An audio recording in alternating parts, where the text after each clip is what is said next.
The Fat Controller's Railway has a new look. From end to end, they're clearing old ballast from the track and packing the sleepers with fresh stones. The gangers are pleased. Weeds don't grow in it, they say. And even James has stopped grumbling about dirty sidings. Douglas and Donald disappeared regularly behind the big station, along a line on which none of the others had ever gone.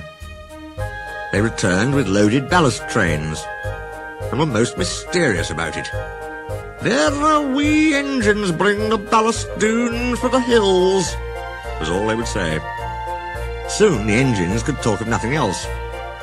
James and Henry thought the vera wee engines must be some kind of magic. "I don't believe it," said Gordon. "Donald and Douglas have pulled our wheels before." But Duck wanted to see for himself, so he asked permission to take some trucks.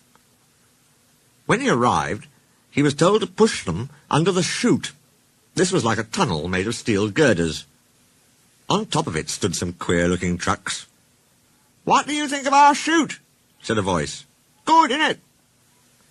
Duck blinked. Standing beside him was a small green engine. "Where did you spring from?" asked Duck.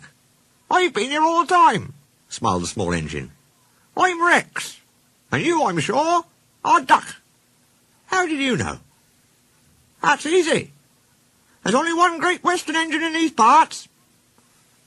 There was a sudden rattling and roaring. Duck's whole train shuddered.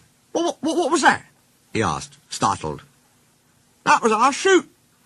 The bottoms of these wagons slide out, and the stones fall through the chute into your trucks. We may be small, but we're quite efficient." Duck puffed away, much impressed. Next time there were 3 small engines. Rex introduced Duck to Bert and Mike. "As you can see," he went on, "the small controllers giving us different coats." "Silly nonsense," grumbled Mike. "I like being blue," protested Bert. "It's all right for you," fumed Mike, "but not for me. Passengers'll say I look like a pillar box." "Shocking," said Rex, and winked at Duck. "Consider my feelings. When we were both green, passengers kept calling me Mike." You, spluttered Mike. "Stow it, you two," said Bert. "Ducky," went on, "have you seen our coaches?" "Where are they?" asked Duck. "Over there," said Bert. "But they're not like ours," he finished lamely. Rex smiled. "I agree. They are like trucks. But they behave surprisingly well." "Says you," put in Mike rudely. "They're all right," said Bert, "if you treat 'em right. Besides, passengers like 'em. They won't use cupboards on a fine day. It's this scenery, you know, trees, mountains and such. Can't understand it myself, but then passengers are queer."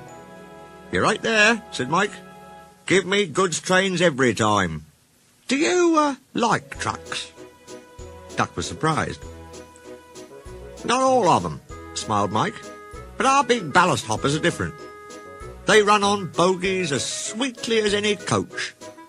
We take 'em to the old mines, fill 'em up, and run 'em down here to the chute.